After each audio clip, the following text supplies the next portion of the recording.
In the winter season, around December 25th, the people celebrated the winter solstice. And so the winter solstice would come about somewhere from December 21st all the way to around January 6th or so. And so the people of the North would celebrate different holidays, have different occasions based upon the winter solstice. In the wintertime, there is a period where there is no light. You are literally in darkness 24 hours of the day. And this stretches for a period of time. Now, could you imagine if you're living in Alaska or living in Canada or living in Norway and you don't have central heating and the cold is outside, it's darkness around you. People are dying from disease. It's a terrible time, and every family would probably lose somebody, or they would know of somebody dying from the cold and disease during that season. This is the winter solstice. And so when the sun starts to come out, the people now are looking at the sun as a life-giving force. And so during that time, a number of ceremonies were held in northern countries.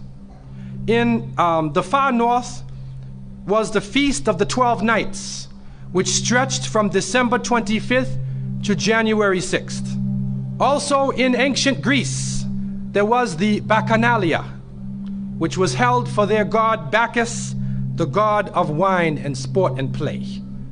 The Romans had the Saturnalia for their god Saturn, their main sun god Saturn. And so you find during these times that the people held ceremonies in the north. They would burn bonfires. The light was important, the fire, because the fire represents the light, the life-giving force for those who worship nature. Also in the north, they recognized that there was one tree that despite the cold would still remain alive, the evergreen tree, the fir tree. And so in some cases they would take this fir tree, believing that there was powers of life within the tree, and they would put it in their homes, set it there and put a light on the top of it, or burn them in the front, or they would make mistletoes and put them over their doorways, a type of what we would call ta'weez or tamima. It is an amulet. And they would hang the amulet over their doors, hang the amulets in their home, hoping that this fir tree, that this so-called life-giving force would protect them from the danger of the winter. And so their ceremonies developed around this. And this went on for hundreds of years. We also find in the ancient northern countries, and the Druids of the north, they carried out special ceremonies surrounding the mistletoe and surrounding the fir tree and the beliefs, and they would meet within circular areas. And they had a secretive cult that spread throughout the far northern countries. One of the interesting individuals, and you can look this up if you can find it in the dictionaries or encyclopedias, is a man called Mithra or Mithras. This is a very mysterious character. And when you look at history, you find that this individual called Mithra was born on December 25th. His day of the week was the 7th day of the week, that we still call Sunday. He was supposed to be the son of the sun god himself, and they had a special sacrament made up of bread and wine, and they would make this drink during this time, and supposedly he died for the sins of the people. Sounds familiar, doesn't it? But when you try to find Mithra or Mithras in the encyclopedias, they, through state intervention, erased the name. Why is this? That is because after the time of Jesus, Isa alayhi salam, when the message began to spread and they went north, and you'll see within historical writings that Barnabas, one of his disciples, met a man named Saul or Paul, who later called himself Paul. Paul said he saw Jesus on the Damascus road, and he went to the disciples, but the disciples turned against Paul. Only Barnabas stayed with him. But when Paul and Barnabas went into Greece, Barnabas left him. Now, what is the reason why they all left him? What are the concepts coming through Paul? Many people say, well, they left him because he was Saul before and he used to torture the early followers of Isa alayhi salam. But also you can see, and if you look at present day Christianity, that most of the concepts of the Trinity, of the blood sacrifice, the original sin, and most of the concepts which relate to more than one God are coming through Paul. The preachers are quoting Paul sometime more than Jesus during their sermons. And so Barnabas left Paul. And somewhere in the early days, in Rome or Greece, somewhere in that area, those missionaries who were teaching the teachings of Jesus, Isa alayhi salam, met with this force coming from the north. And so you will see in ancient Roman history that in some cases the Roman emperor would go out to the Colosseum and the gladiators would be fighting each other and everybody's cheering for the gladiators. Sounds like one of our football games. They would go to the Colosseum, right? And the gladiators would fight. And then if one of the gladiators was down, and they would look at the emperor, should I kill him or not? And if he wanted to kill him, he would say, he would go like that, right? You know, that sign down. If he said keep him alive, he goes like this. You know how we use it today? Yes. Okay? He gives that sign. Okay? One of the terrible things happening during these rituals at the Colosseum is that they would bring the Christians out, literally men, women, and children, and feed them to hungry animals. They would take a hyena or a wolf or a lion and get it hungry and crazy and beat it and throw raw meat at it and then send it out on the people, and they would literally cheer and watch as the animal ripped the bodies apart. This is a terrible culture. Tear the bodies apart. And so somewhere along the line, somebody who couldn't take the torture, who felt that maybe we can win these people over, made a compromise. And you start to see changes going on from the early part of the Christian era in Southern Europe, where the major ceremonies held by the nature worshiping people are combined with Christian names and Christian ceremonies, and therefore what comes forth to us is a mixture with the two streams coming together, where you get a monotheistic name or a monotheistic character with a pagan ceremony. And so the mixture of this together is what is giving us the present day holidays that we see. Number one, we understand that Isa alayhi salam, according to the different reports of the different scholars in many religions, he was not born in the cold weather. History shows us that he was born during the warm weather. Even in the Christian traditions, they have the belief that the shepherds were tending their flocks outside. And in Palestine, you cannot keep your flocks outside in the wintertime in the evening. You bring them in because it's cool at night. And so it was the warm weather. It was also the time of the taxes in the north. In the story coming in the Quran, when we see the mention in chapter 19 in verses 24 to 25, and we see the mention of the story of Mary, because it is the belief of the Muslims that Maryam, may Allah be pleased with her, was a virgin, and she had dedicated her life to the worship of one God, prayer and fasting, and by the power of Allah, that the Creator breathed His Spirit into her, and she conceived Jesus. He said, be, and it is. She conceived Jesus, Isa alayhi salam, without a father, without a man. That is a belief of Islam. It is also a belief that when she felt the pain of the pregnancy, that the angel came to her and told her to go outside of the city. She went outside of the city to a remote area, and there she found a palm tree, and she found water. And it was speaking about rutub, janniya. It was speaking about a type of rutub, or a type of dates. And those who know, who have lived in the desert area, know that when the dates become ripe, when you start to see the color of the dates change, because dates are not brown, you know. Dates are originally red and they're yellow, they're other colors, but they turn the brown. It's at the height of the heat that the dates become ripe. And so it's at that time that she gave birth to Isa alayhi salam. So from different points of view, different historical points of view and different religions, we understand that Isa alayhi salam was not born during the winter season. He was born in the warm weather. So who was it that was born in the winter season? What is that? Who is that character now? Let us become detectives and try to find out the answer to this problem. Number one, you have to understand this concept of Saturn, the concept of Bacchus. When they are portrayed by the different artists who drew pictures of them or the sculptures, they're usually portrayed as a heavy-set man with a white beard.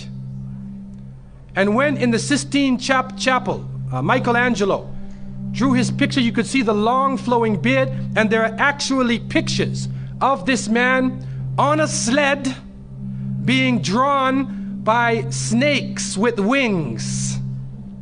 Snakes with wings. Snakes do not normally fly. But in this case, the snakes have wings, and the heavy-set man is on his sled being drawn by these flying animals. Sound familiar to you now, doesn't it? He's being drawn by the flying animals. He's performing miracles. He's coming out on December 25th, which is not the birthday of Isa alayhi salam, has nothing to do with Christianity. It is the time of the Bacchanalia and the Saturnalia, and he is representing riotous fun, drunken reverie. And so what happens on Christmas, the Christmas season, especially in America, people today are not even thinking about Isa alayhi salam. They're not even thinking about Jesus. They're looking how they can get drunk. On Christmas, what is going on? In the Caribbean and many parts, if they offer you a Christmas pudding or Christmas pie or Christmas drink, watch out. Because it's probably laced with rum or wine. That's the spirit of the season. Now this riotous occasion that was going on went so far that the Christian church banned it. And the Church of England, according to historical sources, actually banned it all the way to 1647. It was prohibited in England to celebrate Christmas because they saw Christmas as being a pagan holiday. This is an official position taken by the Christian church, the Church of England, who were known at that time as Puritans. What happened was an individual was superimposed. A name was superimposed. We hear about the name of Saint Nicholas. Saint Nicholas. Now, Saint Nicholas himself is actually coming from the ancient writings of Beowulf. And in these writings, which are done in the Scandinavian region, we find the name Nick or Nickel or Nicker. He was known as a demon, the demon of the north. He was known as the evil spirit of the north, the name of Odin, the evil principle.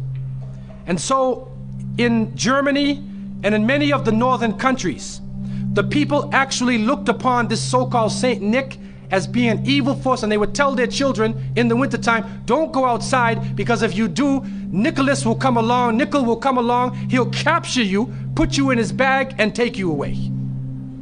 And so they used it as a negative concept.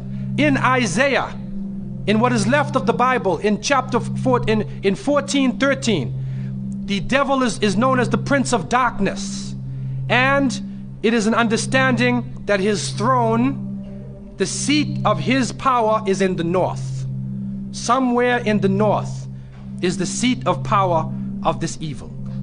And so the Germans also, when they depicted this Nicholas, or this Pelznickel, as they would say, Pelznickel in German, it means a furry devil. When they depicted him, they depicted him as a man with red fur. He had red fur coat, and his base was in the north, and he was the essence of evil. And the Church of England till 1647 took the position that this celebration could not go on. So what we are actually seeing is that the Christmas occasion was actually the time of evil. It was the time of the belief in the Saturnalia and the Bacchanalia. And because of this, they shifted the occasion to New Year's Eve. They shifted all of their feelings and their merriment and their evil to New Year's Eve. Now, before we go to that, looking back at Christmas, what is happening now in Christmas season? I don't know what goes on in Miami, but in the northern cities, on Christmas occasion, they put lights around and Santa Claus parades. Do you have a Santa Claus parade here? They have Santa Claus parades, and St. Nicholas is outside and he's in the streets and everybody's talking about St. Nicholas, and the poor children are taught that St. Nicholas is going to come down your chimney. Most people don't have chimneys in Miami anyway, but a 350-pound man is going to come down your chimney and bring you presents and keep his clothes white and red, and he go to all of the homes in the area and put presents in your stockings and put presents under your tree, and then fly back out into space. And the father, the poor father who sweat and toiled all year to get you the presents, gets no credit for the present given to the child. St. Nicholas comes down the chimney, gives you this present, flies off into the night. And many of us were raised thinking, believing in this. Some of us would sneak into the night and look and see our father putting the present under the tree. We knew what he was doing anyway. But you went along with it, and the people say, well, you know, it's Christmas. Don't you like to have fun? You want to stop the children from having fun? What kind of people are you? But what are you teaching the children? You are using the name of Jesus, using the name of Isa alayhi salam, and you are using a figure who historically is the devil. The devil himself, wal-iyadhu billah. They are using his figure, and he has now taken over the Christmas season. Christmas now to most people means materialism. You have to buy presents for your cousins and your friends, and you got to buy about 34 presents. And you find that most American people are in debt for 6 months after Christmas. Now, where is Jesus? You get drunk, you fight, you lose all your money, the stores raise their prices. Isa alayhi salam is described as a very humble person. Most of the time he didn't wear shoes, only 1 or 2 changes of clothing. A very simple person, eating very simple food, fasting most of the time. You see what is going on? There are 2 streams now, a stream of polytheism, a stream of monotheism, and now the polytheism, the materialism, is overtaking the monotheism and standing in the way and taking over our society. And some foolish Muslims coming along from outside of in their country say, well, I just want to be an American. I want a tree too. So I said, one of the brothers said he had a Christmas tree in his house. He came for, I said, brother, do you know what the tree stands for? He said, no. Okay, I'll get a palm tree with dates. I'll make it halal, a halal Christmas tree. But brother, you have to understand what it means. You have to understand what it means. Number one, the Prophet ﷺ, when he spoke about, he talked about ar-ruqya, wa tama'im, wa tiwala. He said all of these things are shirk. That if you hang amulets thinking that this ta'weez or this amulet is going to protect you from something, then you are actually giving power to the creation of Allah and taking it away from the Creator. If you think that by making some spells, going to a magician and asking them to put a spell on someone, you want to get married, so you go to the Sahir and say, put a spell on Ali, I want to marry him. Put a spell on Zainab. What kind of marriage are you going to have if you go to the magician? And so the Prophet, peace be upon him, named all of these things, the superstitions, the amulets, all of these type of things are the other stream which goes away from monotheism, from the belief in one God, and takes you into another religion.